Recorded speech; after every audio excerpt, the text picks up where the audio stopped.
Jess, we've talked before, and time to catch up, I guess, a little bit. Now, I don't know, have we done an interview since you were actually named the head athletic trainer? I don't believe so.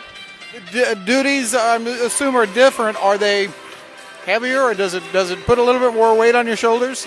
There's a little bit of administrative responsibilities that have been added, but I've been working with Jeff as his assistant in helping with some of those administrative responsibilities, so it's been an easy transition, but there's definitely some things that are asked of me that I haven't been asked in the past. Just, a lot of it has to do with looking forward to what we're going to provide for services, in the future, and is there something we can add to our program?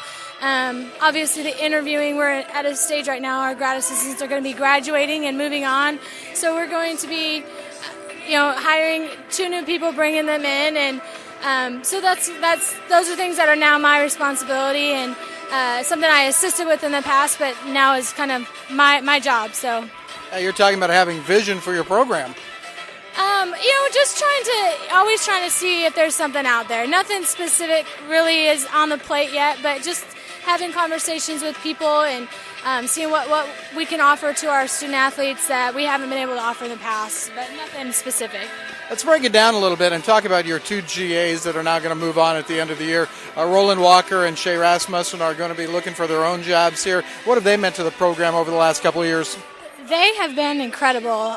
We got very lucky to get both of them 2 years ago, and they are stellar athletic trainers and just great additions to our staff. I feel like our staff meshes really well. We're all very similar in our personalities, but we're different enough in our personalities that we kind of bring a lot to the table for our student athletes. And prior to their positions, there was just a staff of 2 of us. So that alone is tremendous for our student athletes to be able to have coverage and have someone that can work with them one-on-one, and that just is very impactful for our student athletes.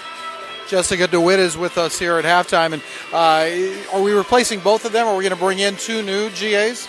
Yeah, that's the plan, is to replace both of them. They'll both be graduating in May and moving on. It's kind of funny, this is the semester, they're constantly getting their resumes out there, and it's kind of fun to watch them look at what kind of programs are out there and kind of see their aspirations and where they want to go, kind of what might be acceptable for them and what might not be. So that's kind of an exciting time for them. When we get into the interview phase for them, that'll be even more exciting. But they're getting some big shoes to fill, those 2. So hopefully we can do that. What's the busiest time of the year for you as a department? Definitely the fall, and then this coming into the spring season where we have softball and baseball just in the heart of their season, indoor, outdoor track, and then we sprinkle in there some spring football and some spring soccer. So the fall is definitely is the busiest time for us. It gets a little bit slow over the winter break, and we almost get spoiled in just covering a couple sports, but we're getting into postseason for swimming, and then we'll postseason for indoor track and field, which are some important times for those teams. And so definitely this fall, but the spring brings a heavy load as well. Lots of traveling in this conference. We've talked about this before, but you go on trips, you send the GAs on trips, but do you enjoy the traveling aspect? Absolutely. That's definitely a benefit to the job. I had a friend tell me just yesterday, you travel too much. And I said, well, they're kind of free mini vacays for me.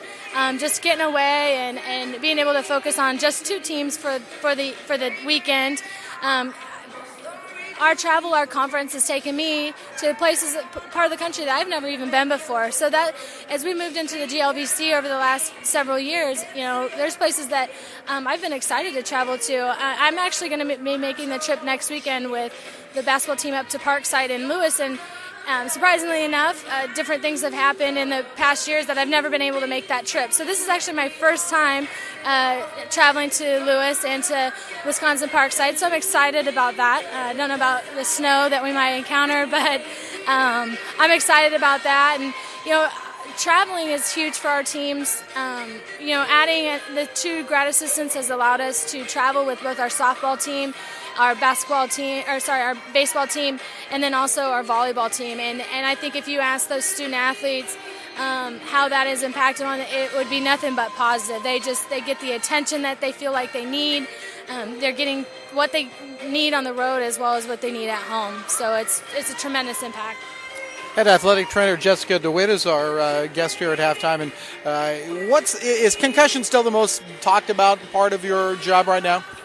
Yeah, concussions and then also sudden cardiac death is kind of the two hot topics that are out there right now. Concussions probably still leading that conversation.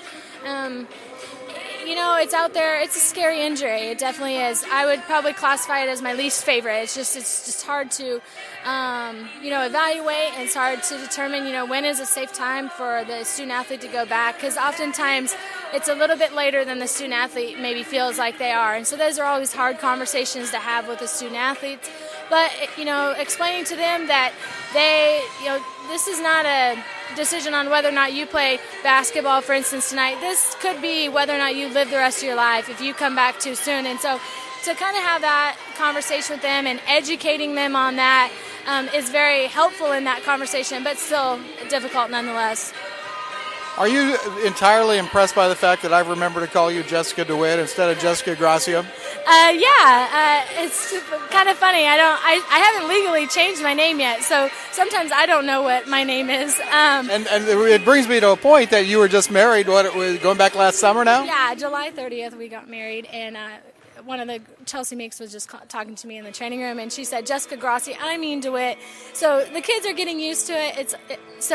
But I'll be doing that here in the coming weeks. Like we mentioned, the busy time, jumping into August was not the time to be sitting in line at the DMV. So it hasn't happened yet, with every intention to do so. But it is kind of comical that people know me, some still as Gracia and some still as DeWitt. So how's the family life going? It's going great. My husband and I just bought a house, and the excitement of being a new homeowner and just being a married couple, it's been enjoyable, and he's very supportive of my job. I couldn't ask for something better. Keep calling him. What's his name? His name's Josh. So he's great, and he enjoys to know. I mean, he likes when I travel, just being able to be away, and it's kind of like a recharge when I come back. It's kind of nice. So.